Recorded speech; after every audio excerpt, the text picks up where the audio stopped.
On this episode of The Failure Report, we examine how CEO and music tech mogul Marcus Cobb went from a failed business and not being able to work for 2 years to being on the top of his game at Jammber. So thank you for joining me on the episode of The Failure Report. We got the honor of meeting at the 3686 conference. That's right. Before that conference, we got to chat some back and forth, and instantly I was compelled. Here's a man in tech and in music. Yeah.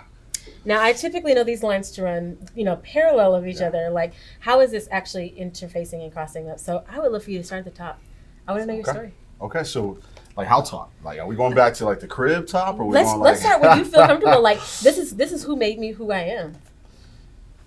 I've been. I just tweeted recently. Malcolm Gladwell has this book called Outliers, and this book, the way I read it is he's essentially saying all success is a matter of chance. Huh. And as an entrepreneur and someone that scrapped and fought my way out of the hood to be where I'm at, going from the bottom 1% to the top 1% and to the bottom of the top 1%, but still cracking that glass, I was offended by that book. And I was so mad that I emailed the New York Times, emailed Malcolm Gladwell to tell him how wrong that book was. Wow. And it's on my mind because I'm now the age, I'm 42, so I'm now the age. 77? 77, yeah, I'm 77, Mary's. Yeah. I'm now the age that I believe he was at when he wrote that book.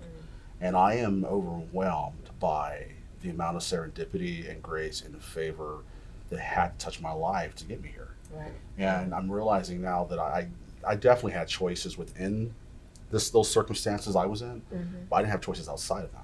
Wow, that's right? interesting. And that's so, I still have to say my grandmothers were a huge part of it. I'm born and raised in El Paso, Texas. Okay. So, tell two cities, my grandfather was a high-ranking military official who was stationed there. Fast forward, though, it was he divorced my grandmother, which is a whole different story. But we were in the hood by the time I got there. It's called the Heights. It's the barrio ese. Yeah. I'm from the barrio. I grew up thinking I was Mexican until I got to high school. That's funny. That's all I knew, Yeah. Which kind of saved my life in a way. So I've always been a geek, always been a nerd. Yeah. Always been in books, and that's really where it started. Was right there, kind of in that environment. Did you ever try to not be that? Was there ever a point where you were like, I want to be down, I'm going to be cool, you know what I'm saying? Or were you like, I embrace it, this is who I am, don't try to change me? You're the first person to ask me that question that way. Really? Because you understand it. Yeah. There's a protocol to the streets, there's a protocol to being hood. You have to be, otherwise you're a target. Sure. So I've had guns pulled on me. I've run away from gangs and drive-bys, and I've definitely been in my share of fights as a kid. Yeah. But what was different in my life is that I was abused as a kid, physically abused by a man, not a very good man, but a big man, a very strong man. Yeah. And that, it creates a different stillness in you that people can just tell. Sure. There's a different brokenness to you. Yeah, there is. So between that and being decent at basketball, I didn't have to front. And because I didn't have to front, I was able to really just be myself in the books. Now, that's my version of the story. I found out at my grandmother's funeral, God rest her soul, amazing woman, that my grandmothers essentially had a bounty on anyone that tried to recruit me into the gangs. Wow. So I was untouchable thanks to my grandmothers. We had the fatherless, which was big when I was growing up, Crips, Bloods, all around, because a lot of the men are dead. Or in jail or in prison. That's what happens. Yeah, my grandmothers made it impossible really to recruit me. You were untouchable. They were the real OGs. They were the real OGs. Wow. And church-going women, they were just serious about it. And meanwhile, my brother, on the other hand, and all my cousins, I think I'm the only one that did not go to prison. Wow. Because drugs was a family business on that side of the family, generations deep. Yeah. And I'm talking $1 billion of cocaine a year this family moved. And Big Mama died in prison. She was the head of it. So it really was a tale of two cities. Yeah. But for whatever reasons, I got lucky to be the bubble boy. Yeah. And people just let me be. They just let you be. Yeah, let me. If people's VCRs broke in the neighborhood, they brought them to me, you know, age 7. I'm you like, were that guy. yeah, my grandma was probably making money off me now looking back. It was my allowance. Right. But it was, you know, I'm just in a place right now where I'm extraordinarily thankful for that. That's amazing. And so, you know, you look at those situations, you look at that, and you're saying, I used the opportunity to fix VCRs, to be the tech guy that has now started building you to the place that you are today. Yeah. What was the step right before here? Where did you find yourself? Well, the thread has always been the same. I mean, I started fixing VCRs because my grandmother's VCR broke, and I wanted to help her. Yeah. Right? So I wanted to serve her in that way, and it was already broken. So if I could just take it apart and fix it, there was nothing to lose. Right? So that's where it started. And I think it's the same today. I'm in the music industry, and it's already broken. It's broken. You know, but if we can fix it, we have a chance to really change a lot of lives and maybe even usher in a renaissance of the arts and music. So I think we'll talk more about that. But the next step was really a lot like a pinball machine through the rest, right? But the big breakthrough was in high school. I met an extraordinary woman who I talk about all the time who changed my life. So she was my first entrepreneur I met. She was a woman who had a worse background than me, but looked like Hollywood to me. Wow. She was had found out about my computer skills in school. All the friends were super supportive in school, and she hired me basically out of her front yard when she first met me. Joint Effort Business and Marketing Consulting specializes in finding solutions for startups, small businesses, and nonprofits. We offer branding, marketing, social media management, development, and capacity building consulting services to companies who are just starting out or need help taking their business to the next level. Please contact us online for a consultation at jointeffortllc.com or follow us on Facebook, Instagram, and Twitter at Joint Effort LLC.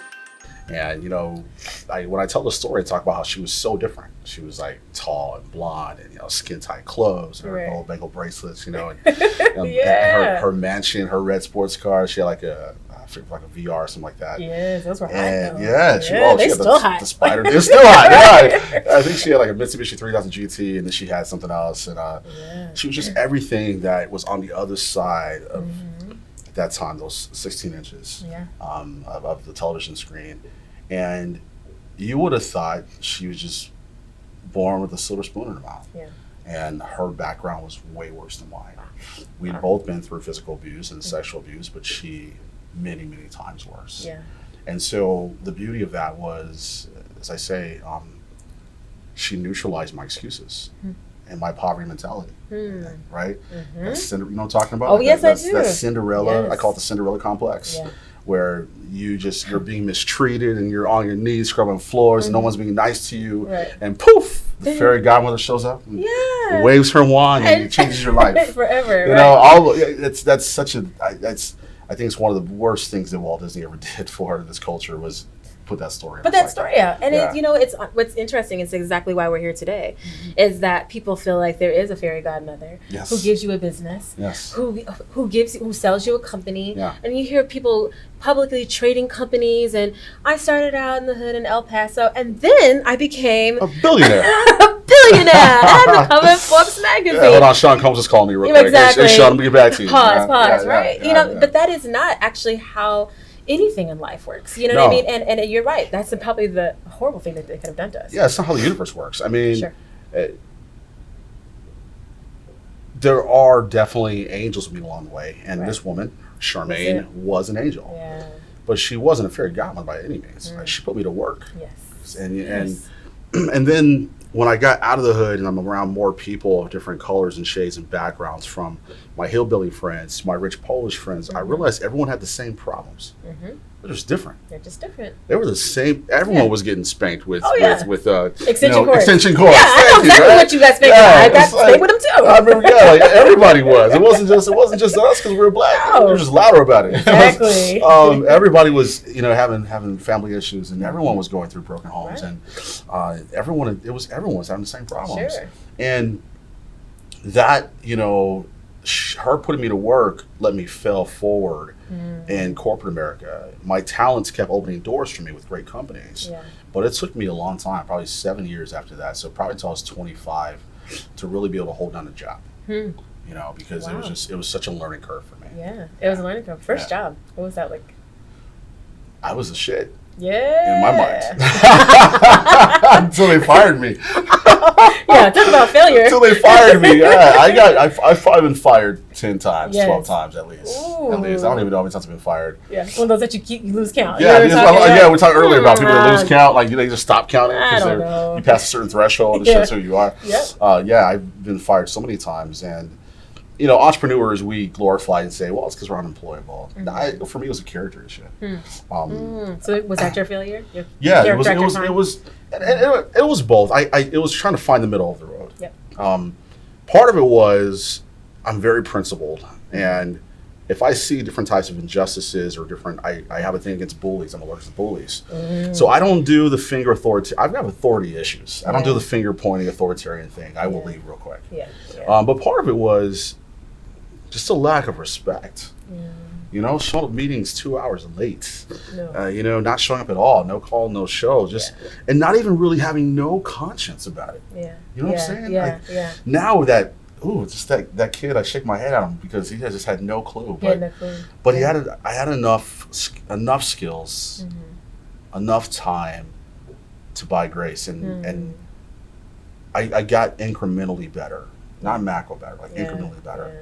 And that's where I'm at now. That's where you're at now. Yeah. And it is interesting. You started so young, so that you had the curve was just a little bit wider. That's right. Because you could make those mistakes very early on. That's right. Whenever individuals are graduating now, after they finish undergrad, maybe they go on to a grad school. They're in debt, and then they're 20-some years old. They're trying to prove it. You know what I mean? Now it's way too late to be talking about you're trying to find your voice. Yeah. It's too late. I don't want to say it's too late. I would say it's different. It's a different class. This one of the reasons I read so much is because you and I were talking earlier about the overnight porn, we'll call it, right? Yeah. The overnight success porn, the falsity of that. Yes. And one of my favorite stories is Colonel Sanders starting KFC when he was 65. Yeah. And just, retired vet, the way I heard the story, and had these 16 spices and went door to door selling flour. Went door to door selling chicken recipes in his 60s. In his 60s. And obviously left a legacy that's one of the largest brands in chicken today. That's correct. At a time where people are like, oh, my time has passed. But it's a different type of lesson. But the one thing all these lessons have in common is courage. You have to go through your fears. That's it. Yeah. And you have to fail. You have to go ahead and fail. Get it over with. Because I don't know a successful person that hasn't failed. You can't be successful without failure. They're Siamese twins. That's true. You only know you're being successful because you failed before and now you're not. You see? Right? Like if you're not failing, you're not doing anything new. Right. That's why this word is just, I think Americans, this word for us, it's such the wrong word. It's because it seems so absolute, right? It seems so binary. Right? Success and failure. But it's more of a wave. Right. More of a wave that you get there. It's more of a wave that you get there. It's ebb and flow. It's just you want to survive your failures. That's the key. That's the key. Yeah. So let's talk about color. All right, let's talk about it. ¿Qué pasó ese? Hey, you hola. Hola, mamita. Hola, tío. Call me, man. I miss you.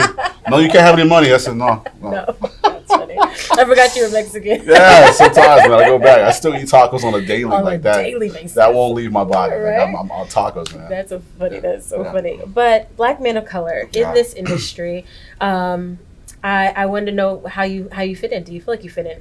Do you feel like you have an imposter syndrome? Have you ever suffered from imposter syndrome? I think this is a really complicated question because it's revealed itself to me over time. I've always been, I come from a very, so let me put it this way. My projection of self as a Black American with African, Native American, and Irish roots and my dark skin has never felt like a weakness and I've never been afraid to cross the streets because of my color. Yeah. But my cousins who grew up in LA do. And the reason for that is that my cousins grew up in LA in the 70s and 80s where race was corrupt. Racism was through the top.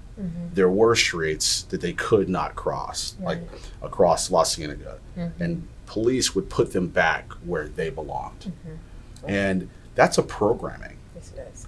that begins to project that self. That's the real prison. Right. I was lucky to be in the barrio where everyone was poor. Yeah. Did that at what color? Everyone, we were, Yeah. the matriarchs, the Mexican culture, the El Paso culture is a very matriarchal culture for reasons we already talked about. And these women, they run things, and when I'm eating at 15 houses down the block, and anybody can spank me, and I can stay at anyone's house, and it takes a village. It does. But I never, my grandmothers and even my mom, I don't talk a lot about my mom because I have complicated feelings about her, but she's crazy. But my grandmothers and my mother instilled Black pride as family pride, not as us against them pride. Does that make sense? Complete sense. That was the saving grace for me. Because had I grown up in LA, going back to what I said earlier about understanding how lucky I am, had I grown up in LA, knowing my temper, I would have been arrested. Where would I be? Where would I be? I would have adopted that prison, that mental prison. Because we're just humans at the end of the day. We're just dirt. We're just dirt walking and breathing. Yeah. We have to get this dirt back at some point in time. So, but that, to close it off and answer your question, because I didn't have that projection, it changes how people saw me. I was still the only Black technician or computer science expert at my workplaces. Right.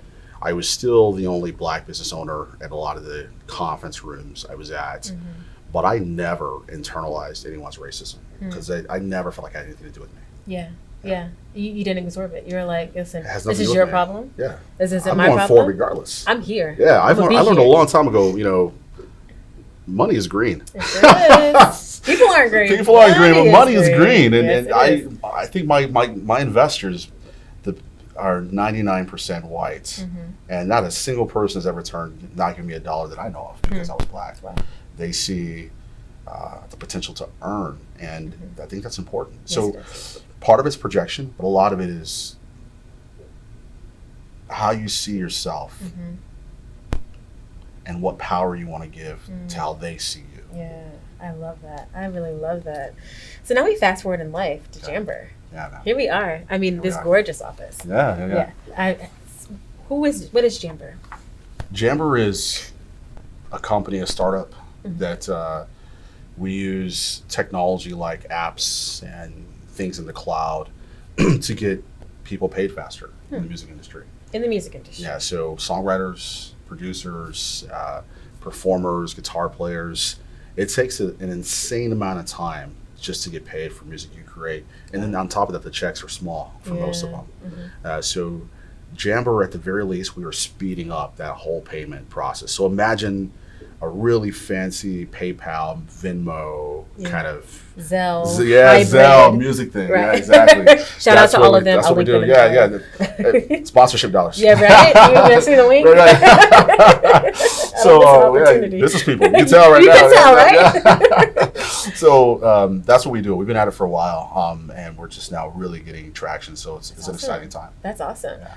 How did it come? Were you laying in bed? It hit you like a bolt of lightning? lightning? That's right. My fairy godmother came in. She's like, Marcus, you've worked so hard. Here's your new $1 billion idea. That's it. Well, it culminates. Actually, it's a segue from our earlier conversation. My dream. I'm not bragging by any means when I say I've already been a millionaire and have made millions doing what I do because of my craft. Being an entrepreneur is lucrative over time. Sure, over time. If you're doing it right. Over time is key. That's why it's not tomorrow. It's not the first one. No. And you don't want to be the first one. That's a whole different topic. Sure. But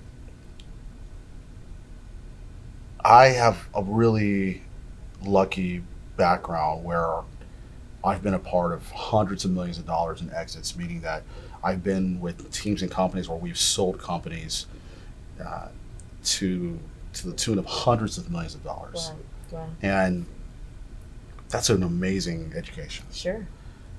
So in my mind, I have, there are no Black Mark Zuckerbergs or Steve Jobs. And Steve Jobs is Syrian. Yeah. Right? But everyone thought he was white. There's no Black Bill Gates or Michael Dell. None of that. But I can be that. You can. And you might be. I might be. Right now. I think I'm looking at him right now. I'm already that person. Right. I'm just waiting for the papers to show up. Everybody catch up. Well, I'm looking at a Forbes cover here. So I mean, an article here. So, I'm pretty sure that's been on Forbes and Matt Hunkler, a great guy, who actually also made it 3686 2 years ago. That's amazing. He put me in Forbes. Yeah, that's awesome. But the real trick is laying one brick at a time. Yeah.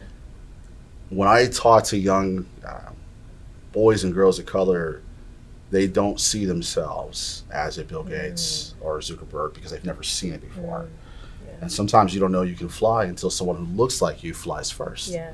So, yeah, exactly. If you can do it, I can do it. Yeah. That's that quick. Sure. Just seeing someone else do it, and you're like, I can do that. I can do that. I have a very pesky bird's nest that pitches under my house, and of course, I don't knock it down. ASPCA. Yeah, don't be tweeting her. Leave her alone. Please, I don't. I leave it there.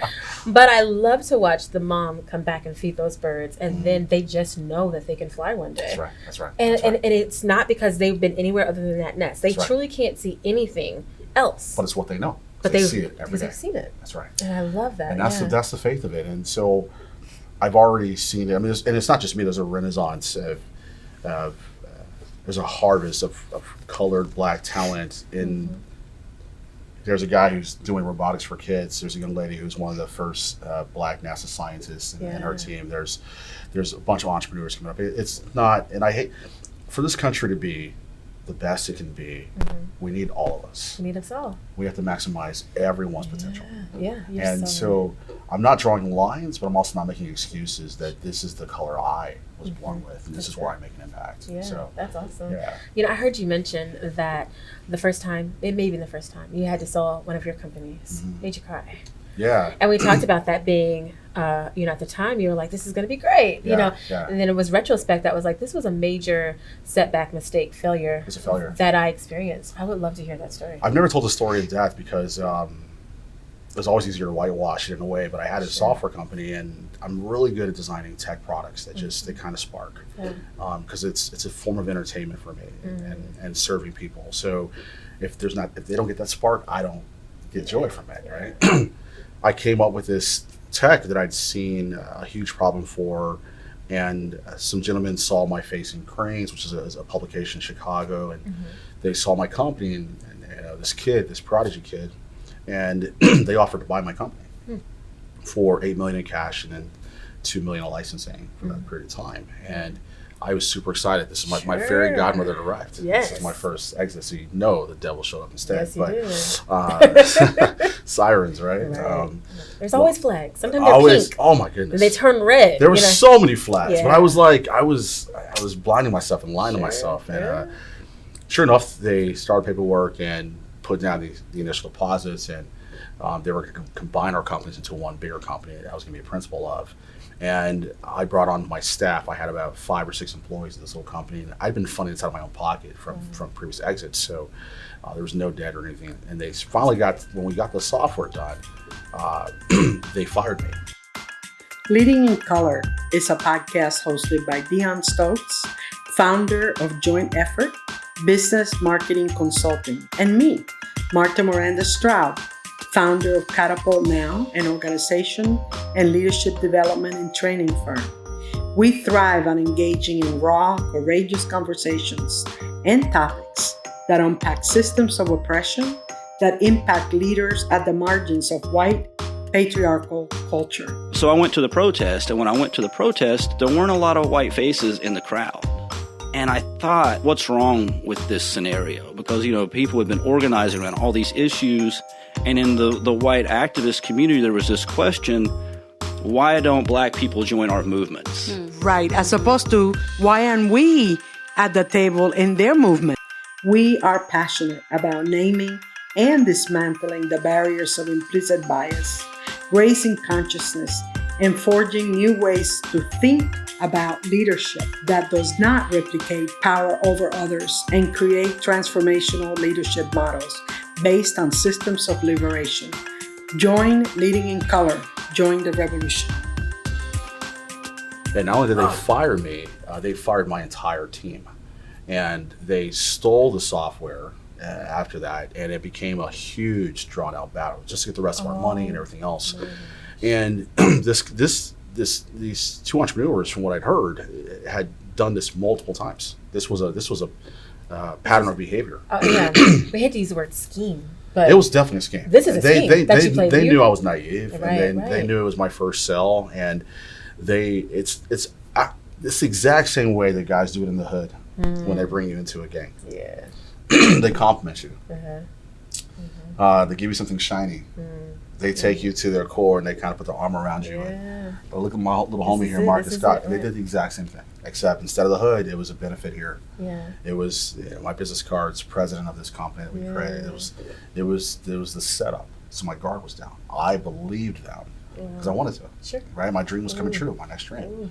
But in hindsight, I skipped fundamental steps, and I still had a lot of money. I just didn't care. Yeah. They kind of killed my baby on the altar for their own selfish reasons. And I went to one of my mentors. I drug myself to his office, and he was so nonchalant about it. Dave Armesher, you know who I'm talking about. Oh, I'm talking about. Yeah, I love him. He's been amazing to me. But he's like, Marcus, don't worry about it. It happens to all of us our first time. I'm like, what? No. Why'd you tell me? No, right. First of all. Second of all, I'm not okay with that. Like, what did I do wrong? And it was I don't want to, you know what it came down to? My insecurities. Yeah. Because I felt like they were doing me a favor, buying something of value that I created, I sold it cheap. Yeah. And that's that resurgence of that poverty mentality, that needing external validation to grow what is yours. What is rightfully yours. Rightfully yours. It came out of you, out of your ability. You birthed it out of your ability to create. Wow. And it's easier to steal than it is to create. That's why that's why people like that still. And that I began to go deep on that poverty mentality during that time. I mean, I went deep. I went deep in my parental issues. I went deep in me because I didn't want that to happen ever again. And you put up this wall that is like, I won't let anyone take advantage of me like this again. Was there a fear after that day of doing it all over again? Because now essentially you're starting over. I mean, the hardest part was when they made me fire my team. And so the hardest part was taking my friends out for drinks and handing them their last payroll check and telling them that I had failed. Oh. Right? So, and they have to go then tell their spouses. A couple were like newly married. Right. And so setting up a life. They have this huge bet on Marcus. Right. My word, my reputation. Right. And they're out of a job in just a few months. And they were talented people. They go find jobs, but it just knocked the wind out of everyone's sails. Sure. And it left a crater. And so I did go in. I don't think I worked or did anything for about 2 years. Wow. I was in it knocked me out. Yeah.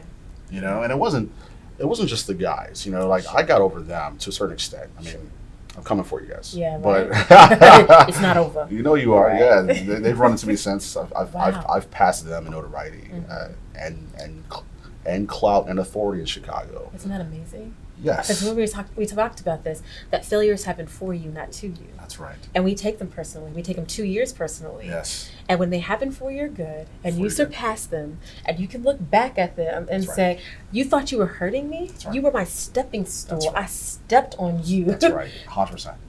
I've been actually chewing on this. Tell me if you agree with this statement. Lessons are taught, but training requires pain. Write it down. I've been chewing on this. Write it down. Like that's the difference between lessons are taught, but training requires pain.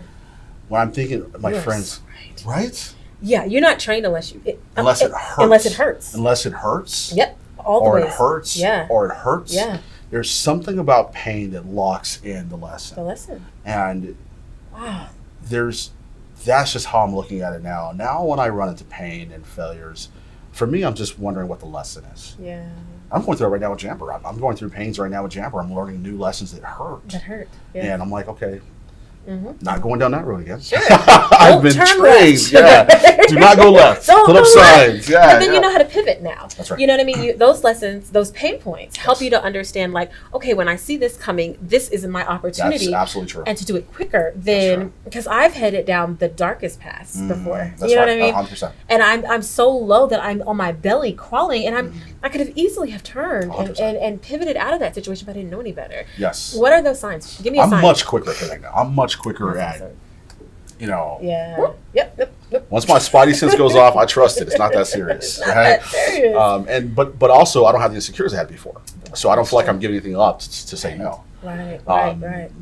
I still have insecurities here, Sure. and I still need approval when I shouldn't, Sure. but I don't need like I used to. Like you used to. And I'm really good at saying no now. Ask me. Yeah. That's me. Just No. ask me for money. You will get a no real quick. I We promise talked about you. that. I was Yeah, like, yeah. let me get 5. He's Well, that was like, also a hard lesson to learn. When you make it out of the hood, everyone's like everyone's like, hey, help me out, pay my rent, blah blah blah. Sure. And I give fortunes away. We talked about that circle getting small. Yeah. And you know, there's a lesson there that I think the church needs to bring balance to. But I really feel like having a sounding board with friends and advisors is still the number one radar. That's your advice. My number one. Yeah. Yeah. Having Because you don't have friends to and know advisors. everything. Yeah. Sure. Yeah. People that I can be real with. And people that can speak candidly. Like we're going through hiring at Jammber. We're trying to figure out how to hire. Just for an executive assistant role, we had 500 applicants. Like, how do you go through 500 applicants and you become afraid of missing that one? How do you find a needle in a haystack? Right. You have to let everyone chime in. Yeah. And everyone has to have a voice. I don't have to do what they say. Sure. But I want that candid opinion. You want the opinion. Yeah, I want their wisdom. I want to see what they see. Yeah. Because I have blind spots. Right. Matter of fact, if you think you know someone that's going to steal your idea and make it better, go work for that person. Right. get equity early. That's right.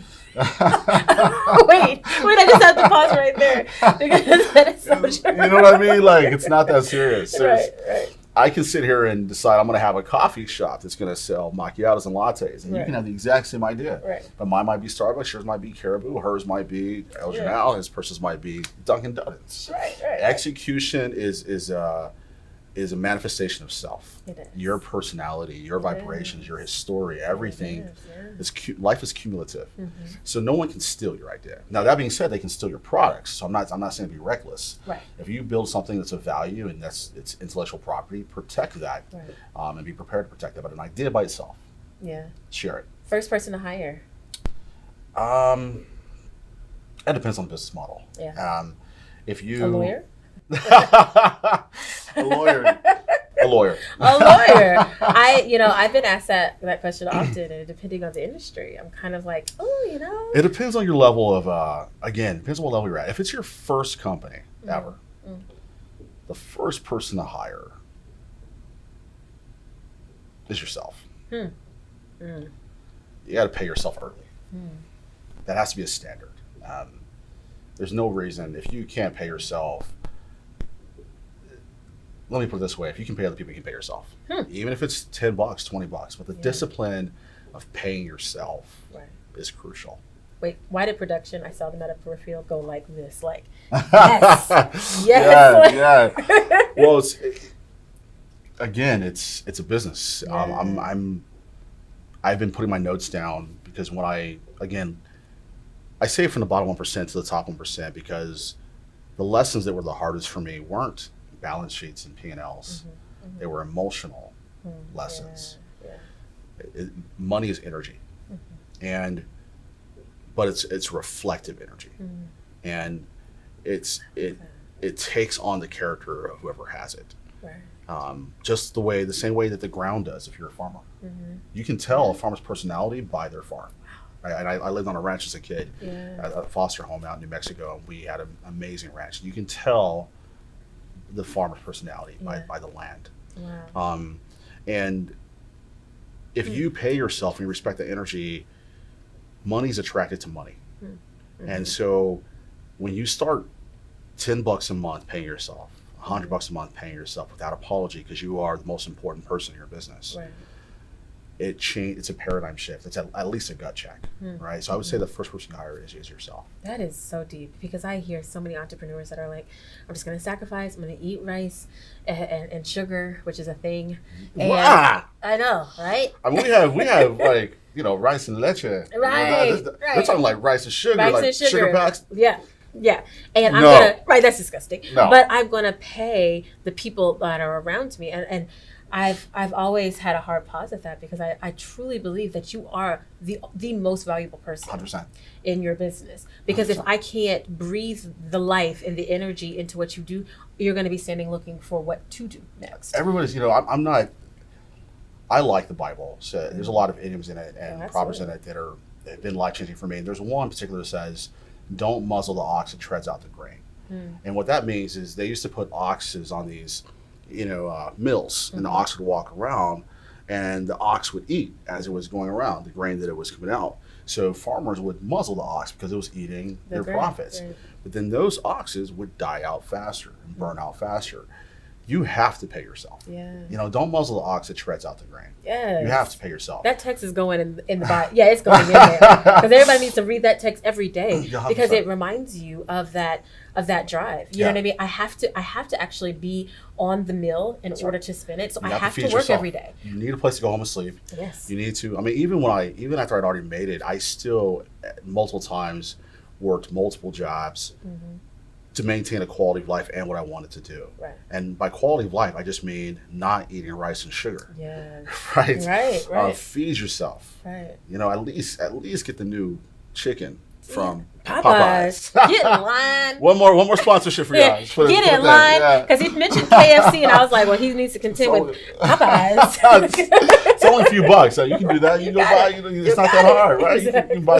If I buy a pound of taco meat, I can eat good tacos for at least a week. At least, right? yeah. Throw that money in the freezer. It's getting weird. Don't, because this is a really deep topic we can talk about all day. But Sure. to end it, it's about stewardship. It is. And if you're not protecting your energy, Yeah. if you're falling on your sword, Yeah. can I just say one? Here's what I learned. Yes. There are 4 boxes when it comes to money that I've learned. And I go back to these 4 boxes for everything. The first box is the one you want to keep at 0. It's the box of theft. Things that go in it, nothing comes out. It's loss. The second box, it's a bit different, is pleasure. I may not be able to qualify on a balance sheet this vacation, but I'm going. But I'm doing it. This ice cream cone might be, or my latte, but it's a luxury. It's pleasure. You're trading money for a pleasurable experience, but you want to keep that to a certain allotment of your life, and that's a different discussion. The next box is charity. And this is a box that you put money into for the greater good. And profit is not a thought. You want to keep it away from loss, which is hard to do on a global scale. Sure. And yeah, it makes you feel good, but it's selfless. It's Not selfless. Yeah. But the business box is for profit. And every dollar I put into that box has to bring me back other dollars or other cents. Yeah. 100%. Yeah. If that box is not producing money, whether it's your job, your business, if that box is not bringing me a return, then it's broken. It's broken. And if the other boxes are eating that box, it's broken. Yeah. So there's you have to make sure that when you're paying your other employees, that it's not from a perception of the charity box, that you're not putting people first because you feel obligated to. That's not how this energy works, and it's not how millionaires do it. Yeah. You pay yourself first. Right. I love that. I got a game for you. Okay, I love games. Shout out to my Kev on stage. He plays this game called One's Gotta Go. Okay, You got multiple offices. one's got to go. Okay, And I know you probably love them all dearly. yes. But one's got to go. LA, Chicago, New York, Miami. Ooh, Right. Miami. Let's go. All my employees come in and hungover all the time. It's not working. It's not working for me. You guys shut down. That's funny. One seasoning's got to go. Salt, pepper, Lowry's. Woo! Come on. Salt. Okay. Let's see. And a Thanksgiving side. Macaroni and cheese, dressing, green bean casserole, or cranberry sauce. Got to go. Yep. Ooh, I know. give me that one again. Let's do it. Macaroni and cheese, dressing, green Ooh. bean casserole, or cranberry sauce. Ooh. Thanksgiving side. Ooh. pass. I know that's Brussels right. I need sprouts. them. There you go. I need them all. It's not Thanksgiving without all of them. I only eat those things at Thanksgiving. You can't take You can't it. take that away, right? No. That's business box. That's right. Profit. Bring that out. There you Bring go. that out. Bring that out. There you Yeah. The That's last thing I beautiful. want to do is our shameless shout outs. Anything that you want to shout out, something coming up, where we can find you, Instagram, Twitter, where we can find your products, your website, all those things. Yeah. Anybody out there who is making money in music and wants to be a part of helping us get this right. Yeah. We have advisory boards. We give swag. We even give equity for, bigger advisors. I feel compelled to say that. Bring them in. Yeah. A shout out to you. Thank you. And the team 3686 for bringing us all together. Oh, right. There's been so much serendipity in that group, and it feels it's authentic. Everyone you meet is so warm and just real. They're real. They're there right? for the same reason. I do a lot of conferences. A lot of them are contrived. So I like that they're so warm and community oriented. And then I'm easy to find. Just Marcus Cobb, Jammber, Jammber. At Jammber CEO on Instagram or Twitter. But I just found out today that my Instagram doesn't let you tag me, so it's not locked down private, but yeah, maybe a little bit. maybe a little bit. I'm working on that. But yeah, just I love my team. I'm really thankful for the Jammber team and putting this together. But That's awesome. That's awesome, guys. You all already know where to find us. You can find us on Instagram, Twitter, Facebook, LinkedIn, Pinterest, Facebook TV, IG Watch. The whole thing. They're all of them. That's a thing. At the Failure Report. You can also on Twitter. You find us at Report Failure. We've talked about this. That's always been a problem of mine. But make sure you please reach out to us. Subscribe, like. Make sure that you make some comments. I want to be able to share this with Marcus so that if you have questions, follow-up questions like how can I find this, or tell me more about that, or I am an artist that hasn't gotten paid for XYZ. Can I be a part of Jammber? I'm sure. Absolutely. I'm sure he wants to hear that. So please make sure you leave any comments, questions. I've had such a blast being here. I've had such a blast talking with you. Thank you so much. Thank you so much for tuning in, you guys. I appreciate it. Much love. Yes, thank you. That's awesome, man. So Thank you. Thank you to those who sponsored and supported this episode. And the biggest thank you to Sophia Mobley Photography and Videography for being the dopest producer, sound engineer, and editor in the land. Please like, share, and subscribe at The Failure Report on YouTube, Facebook Watch, Instagram, IGTV, and on Twitter at Report Failure since The Failure Report was taken. You can listen on Spotify, iTunes Podcasts, or wherever you consume content. To get notifications on our upcoming episodes, please visit our website at thefailuereport.org. There you can subscribe to become a fellow failure and get access to our blog and merchandise. We have things like mugs, t-shirts, notepads, all the things. I'm Dion Stokes. Thanks so much for listening.